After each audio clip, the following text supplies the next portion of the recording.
Bismillahirrahmanirrahim. Awwalu ma yuqda bainan nasi yaumal qiyamah bid dima. Rawahu Syaikhan. Ini perkara dosa besar. Dosa besar yang nanti di hadapan Allah Subhanahu wa taala yang paling pertama diperiksa di hadapan Allah tentang dosa besar. Dosa ada yang besar, dosa itu ada yang besar, ada yang kecil, termasuk di antara beberapa kategori dosa besar. Salah satu di antaranya ini awwalu, paling pertama, ya, paling pertama ma yuqda, apa-apa yang diadili, apa-apa yang menjadi tanggung jawab bainan nasi yaumal qiyamah,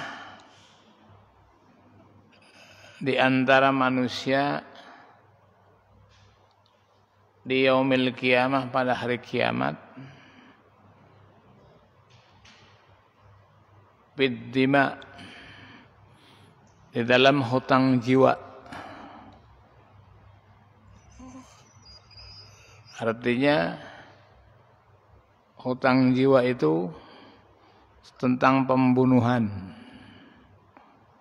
Tentang pembunuhan. Baik itu pembunuhan yang dilakukan langsung atau pembunuhan yang dilakukan oleh pembunuh. Maksudnya pembunuh bayaran, baik itu langsung secara fisik maupun secara non fisik, artinya dengan cara-cara yang tidak diredoi oleh Allah Subhanahu wa taala, yaitu tentang ilmu-ilmu yang memang menyebabkan orang itu bisa diguna-guna. Ya. Jadi nanti semua ini dimintakan pertanggungjawaban jawab di hadapan Allah Subhanahu wa taala. Yang paling pertama antaranya adalah hutang jiwa, bayar jiwa, tentang dima, tentang pertumpahan darah. Yuqdu bainan nasi yaumal qiyamah adalah ad-dima. Jadi kalau orang hutang jiwa, nanti di yaumil qiyamah akan ditagih janjinya. Baik itu langsung yang melaksanakan orang tersebut, atau langsung menyuruh orang lain dengan bahasa pembunuh bayaran. Pembunuh bayarannya bagaimana? Pembunuh bayarannya adalah dosa besar, dia berdosa, bertanggung jawab, kemudian dia akan melibatkan yang menyuruh. Jadi yang menyuruh yang paling lebih dahulu. Kemudian yang kedua, yaumil qiyamah itu nanti akan ditagih tentang hutang piutang. Hutang piutang itu dalam bahasa agama dinamakan hukukul adami. Namanya hukukul adami. Apakah itu berupa materi? Apakah itu berupa janji? Dan sebagainya. Itu nanti akan diadili di hadapan Allah Subhanahu wa taala. Dan yang kedua tentang masalah hukukul adami. Maka dibilang hukukul adami yang menyangkut perkara orang mati di saat hidupnya belum diselesaikan, maka ini nanti akan dimintakan pertanggungan jawab di hadapan Allah Subhanahu wa taala. Oleh karenanya Bapak Saudara, ada satu kalimat bangkrut namanya muflis. Muflis itu artinya bangkrut. Kalau mukhlis artinya bagus. Kalau muflis artinya bangkrut. Di dalam satu riwayat diterangkan ada seseorang yang amalnya banyak, tapi perkara sangkut pautnya dengan hukukul adamiyah juga banyak. Ketika diadili di hadapan Allah Subhanahu wa taala, maka amalnya itulah yang akan menjadi jaminan buat orang yang menagih kepadanya. Kalau memang dia punya sekian banyaknya, akan dibuat bayar ini, bayar itu, bayar ini, bayar itu, sampai-sampai di akhir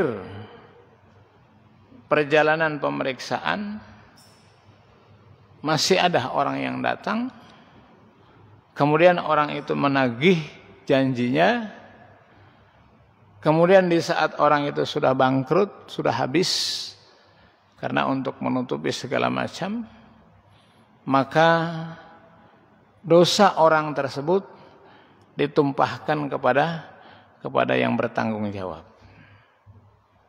Inilah yang dinamakan al-muflis, namanya bangkrut namanya. Ini perlu kita perhatikan, jangan sampai satu saat nanti kita di alam dunia sudah melakukan perkara-perkara kebaikan, namun kebaikan itu nanti diberikan kepada orang lain dengan sebab ada masalah hukukul adami, perkara urusan manusia dengan manusia. Di dalam satu hadis lain dijelaskan bahwa tentang apa?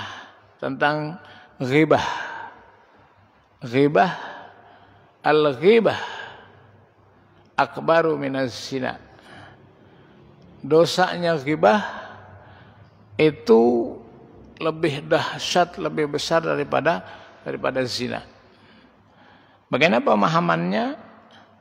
Kalau orang yang melakukan zina kemudian dia taubatnya diterima Allah Subhanahu wa taala, dia akan mendapat ampunan dari Allah Subhanahu wa taala. Tapi ketika berbicara ghibah itu yang menyangkut manusia dengan manusia.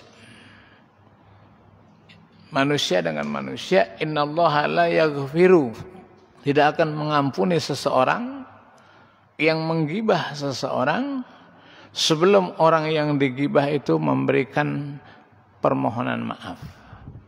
Walhasil, kalau seorang berdosa kepada Allah Subhanahu wa taala, contohnya tadi penzina itu ketika dia taubat, mohon kepada Allah, langsung kepada Allah, artinya tidak susah, dalam artian bukan berarti zina boleh, artinya orang yang berzina di hadapan Allah ketika dia mohon ampun lebih mudah daripada ghibah. Sebab orang yang menggibah seseorang dengan orang yang digibah itu harus bertemu dahulu. Ketika orang yang digibah sudah memaafkan antara penggibahnya, baru Allah Subhanahu wa taala maafkan kesalahannya. Ini yang dimaksud hadis ini, bahwa ghibah itu lebih dahsyat daripada zina. Ya, itu. Jadi kita kembali lagi, ada dua hal, ya. Dua hal, yang pertama yang bakal nanti dipertanggungjawabkan di hadapan Allah antara manusia dengan manusia. Yang pertama ad-dima, adalah jiwa. Jiwa, hutang jiwa, bayar jiwa. Artinya di hadapan Allah Subhanahu wa taala termasuk dosa besar. Kemudian yang kedua, masalah hutang piutang termasuk hukukul adami di hadapan Allah Subhanahu wa taala. Itu harus diselesaikan di masa hidupnya, dan satu saat nanti akan merugikan orang yang bersangkutan di saat nanti di yaumil hisab wal mizan. yaumil hisab wal mizan, dihitung kemudian ditimbang. Kita pindah ke hadis yang berikutnya, perkara 382 tentang masalah akhlak. Uhiya Allah Ta'ala ila Ibrahim ya Khalilullah husnul khuluq walau ma'al kuffar tadkhulu madakhilu abrar fa inna kalimati sabaqat liman hassana khulquhu wa ana uzzillatu bi zilli arsyihi wa an askinatu haziratan qudsi wa anidnihu fi jawari. Ini perkara akhlak. Ini perkara akhlak itu sudah ada di zaman Nabi Ibrahim alaihissalatu wassalam. Akhlak itu sudah diajarkan sejak di zaman Nabi Ibrahim alaihissalatu wassalam. Maka pantaslah kiranya ketika Rasulullah bersabda, bu'istu liutammima makarimal akhlak. Aku diutus ke muka bumi ini untuk menyempurnakan akhlak. Sebab sebelum Rasulullah lahir sekian ratus tahun yang lalu, para nabi sudah diajarkan akhlak oleh Allah Subhanahu wa taala. Sudah diajarkan tata cara berbuat baik dan bergaul kepada sesama manusia. Auhallahu telah mewahyukan oleh Allah kepada Nabi Ibrahim. Allah Subhanahu wa taala ketika memanggil Nabi Ibrahim bukan ya Ibrahim, ya Muhammad, bukan. Tapi Allah Subhanahu wa taala berikan contoh ya Khalilullah, ya Khalil, ya Khalili. Siapa Khalili? Ini adalah gelar Nabi Ibrahim di hadapan Allah, makanya Khalilullah. Kekasihnya Allah. Kekasihnya Allah Nabi Ibrahim.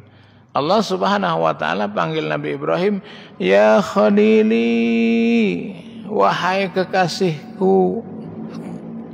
Begitu indahnya Allah panggil Nabi Ibrahim dengan kalimat ya Khalili, wahai kekasihku. Apa kata Rasulullah?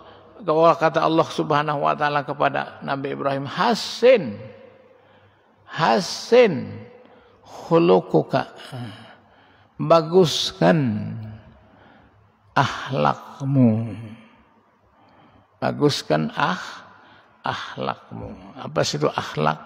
Perilaku, perangi, itu namanya perilaku, perangi, itu namanya akhlak. Tentang hubungan manusia dengan manusia, namanya hablum minallah. Bagaimana menurut syariat yang diajarkan, ini namanya akhlak. Semuanya ada aturannya. Kemudian apa? Kata Rasulullah, walau ma'al kufar, sekalipun dengan orang yang kafir, sekalipun dengan orang yang bukan Islam, hasin khuluquka, walau ma'al kufar, baguskan akhlakmu walaupun dengan orang kafir. Artinya di sini walhasil orang yang beda keyakinan. Walaupun orang yang berbeda keyakinan, maka perbaikilah akhlakmu. Itu apalagi dengan sesama muslim, apalagi dengan sesama saudara, keluarga. Ini harus. Maka contoh-contoh banyak sekali. Orang tua manggil anaknya, dicontohkan dalam surah Luqman. Luqmanul Hakim panggil anaknya supaya menjadi contoh buat kita. Apa kata Nuh? Ya bunayya, Ya bunayya la tusyrik billah. Ya. Ya bunayya, padahal ya walad bisa. Ya.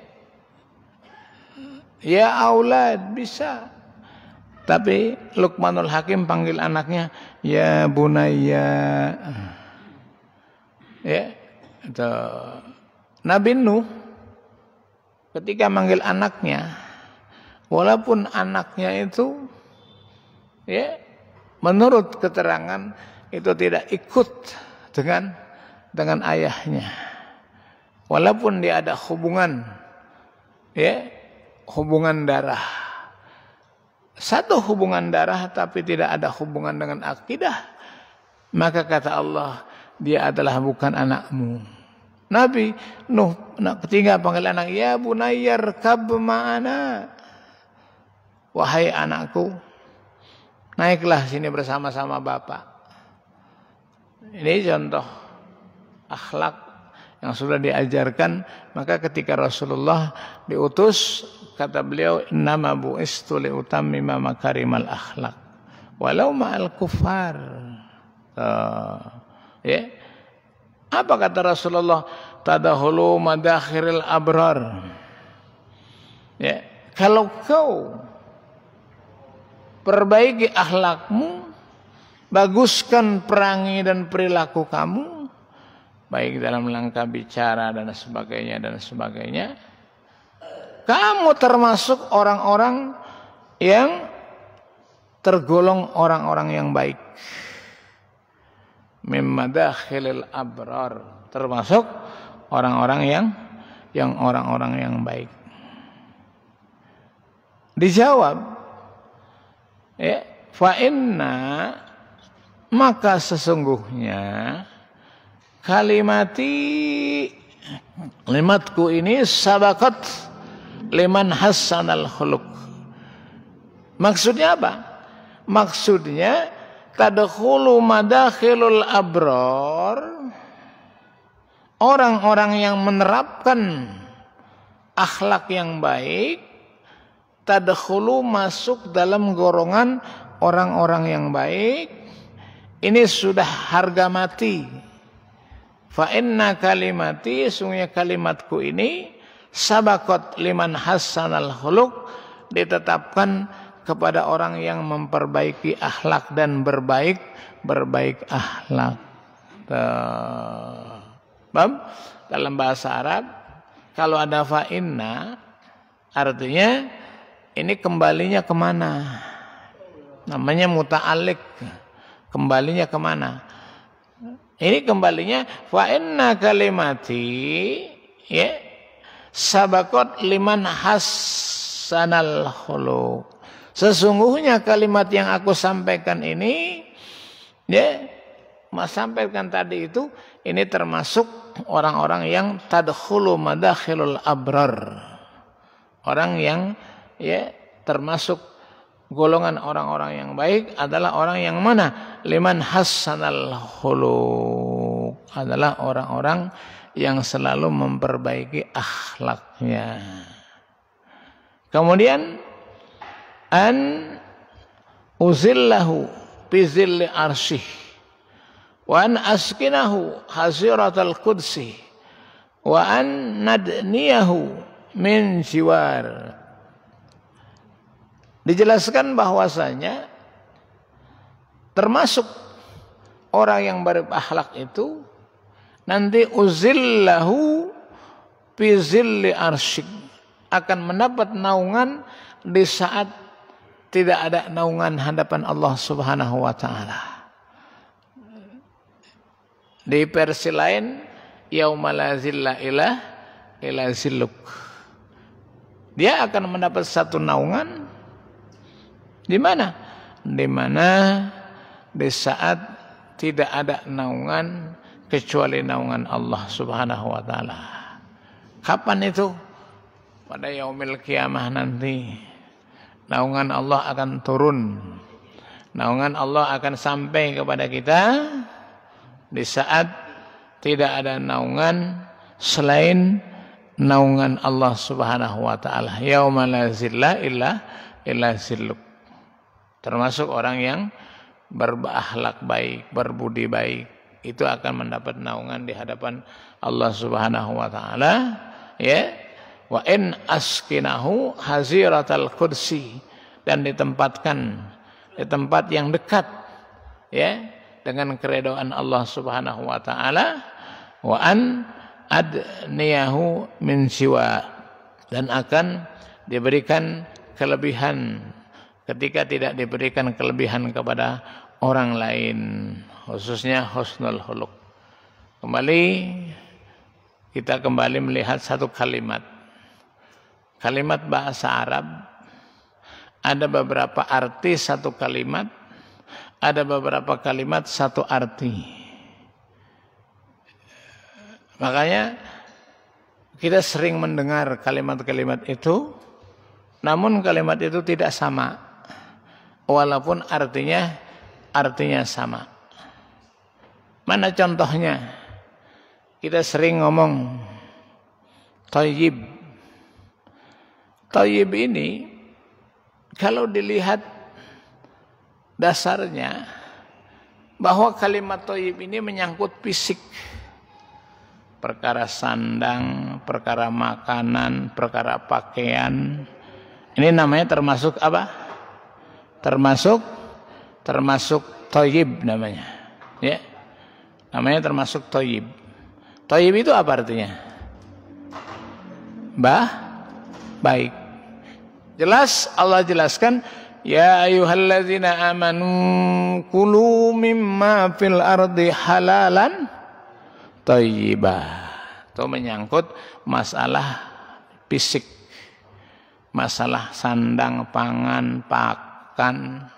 Ini ada di dalam kalimat thayyib. Artinya baik.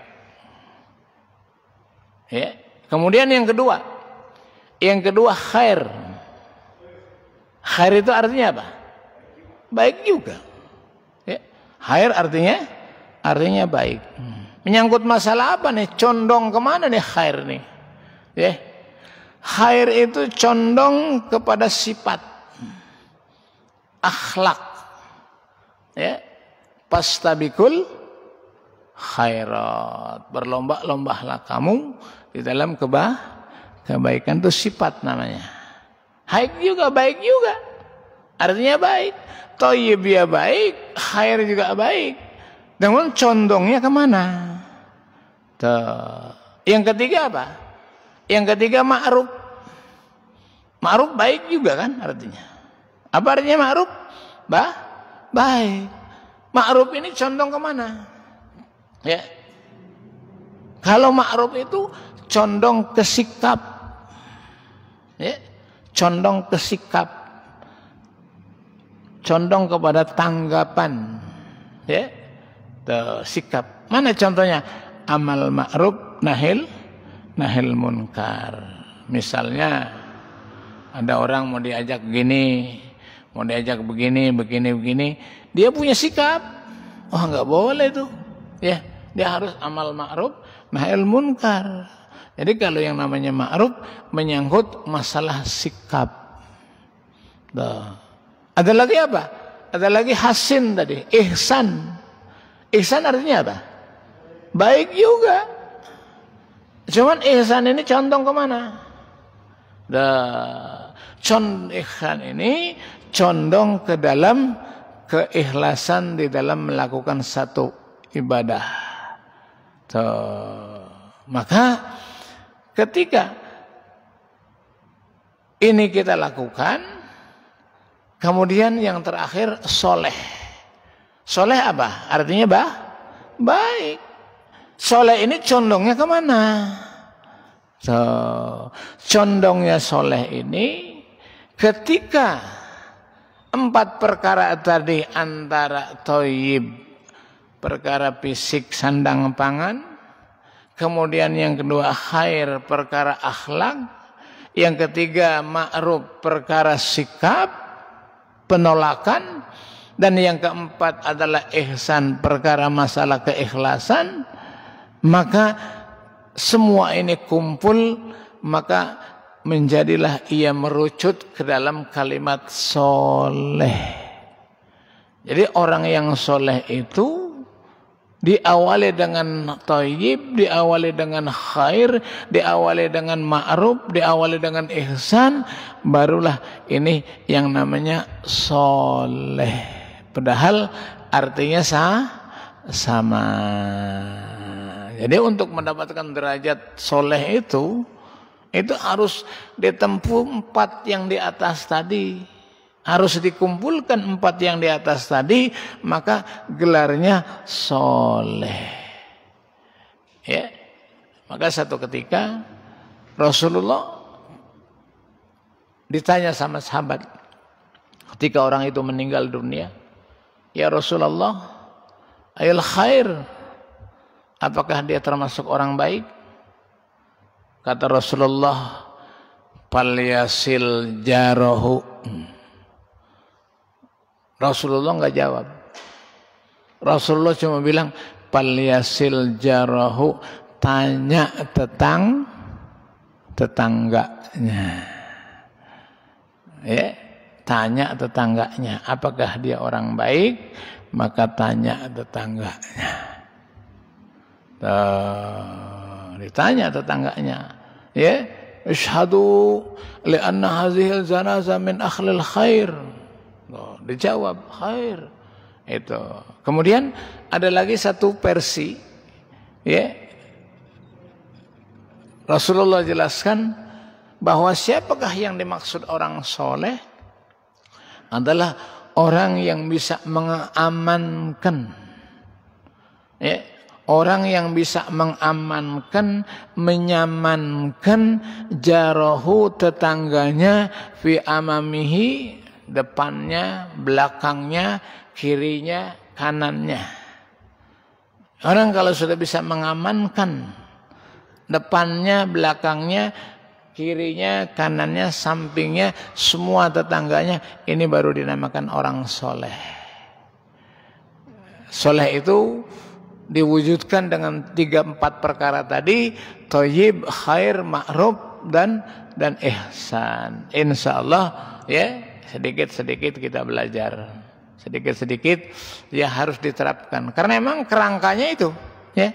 Kerangkanya orang soleh adalah thayyib, kemudian ada khair, ada ma'ruf, ada ihsan. Ini kerangkanya orang soleh, maka jadilah dia orang yang soleh. Kalau 4 perkara tadi tidak ada, ya, tidak akan menjadi dikatakan orang soleh. Sebab orang soleh pengertiannya bukan hanya sholatnya rajin, baca Qur'annya rajin, sedekahnya rajin. Itu masuk kategori, tapi kalau yang 4 tadi tidak masuk, berarti tidak dikatakan orang soleh. Ini aja kaji kita barangkali, karena beberapa saat lagi akan masuk waktu maghrib, waktu isya. Kalau di sana sini ada kekurangan, ya saya mohon dibukakan pintu maaf yang besar-besarnya. 2 minggu yang lalu saya tidak hadir karena terhambat oleh hujan. Ya, dulu masih kita muda, walaupun jangankan kegerimisan, kehujanan juga nggak apa-apa, Pak. Ya, tapi sekarang semakin tua, ya umur ya semakin habis. Jangankan kehujanan, kegerimisan aja udah doyong. Ini artinya apa? Artinya tidak bisa lagi dibohongi tentang masalah usia kita, yang artinya semakin lama semakin rentak, semakin lama semakin rentak. Ketika semakin lama semakin rentak, akan semakin lama semakin dekat. Inilah apa yang janji Allah Subhanahu wa taala, suatu saat kita akan ketemu yang namanya kullu nafsin dha'iqatul maut. Sebenarnya kita sudah cenderung, ya, dengan kematian itu. Kita sudah cenderung dengan kematian. Sebab doanya dibaca terus setiap saat. Ya. Diakuin atau tidak bahwa setiap saat Bapak Allahumma hawwin alaina fi syakaratil maut. Ini kan Doa kepastian, Pak. Ya Allah, gampangin saya ketika nanti sakaratil maut. Wallahul muwaffiq ila aqwamit thoriq. Al-Fatihah. A'udzu billahi minasy syaithanir rajim. Bismillahirrahmanirrahim. Alhamdulillahi rabbil alamin arrahmanir rahim maliki yaumiddin. Iyyaka na'budu wa iyyaka nasta'in ihdinas siratal mustaqim. Siratal ladzina an'amta 'alaihim ghairil maghdubi 'alaihim waladdallin. Rabbighfir lana wa liwalidayna amin. Astaghfirullahaladzim lakal hamdu ya Allah ya maulana ya ma'bud ya karim. Bismillahirrahmanirrahim. Alhamdulillahi rabbil alamin hamdan yuwafi ni'amahu wa yudafi'u niqamahu wa yakafi'u mazida. Ya Rabbana lakal hamdu wa lakas syukru kama yanbaghi li jalali wajhikal karim wa azimi sultani. Allahumma salli ala sayyidina Muhammadin wa ala ali sayyidina Muhammad. Allahumma ighfir lana dhunubana wa liwalidina wa limasyayikhina wa limuallimina wa liman lahu haqqun alaina. Allahumma inna nas'aluka ilman nafi'a wa ilman kashifa wa waliyan wa taufiqan wa hidayatan wa aklan kamila. Allahumma inna na'udzubika min ilmin la yanfa wa qalbin la yahsha wa amalin la yurfa wa du'ain la yusma. Allahumma ij'alna minal mukhlisin. Allahumma ij'alna minas sabirin. Allahumma ij'alna minal muflihin. Rabbana zalamna anfusana wa illam taghfir lana wa tarhamna lanakunanna minal khasirin. Rabbana atina fid dunya hasanah wa fil akhirati hasanah wa qina adzabannar. Walhamdulillahi rabbil alamin. Barakallah.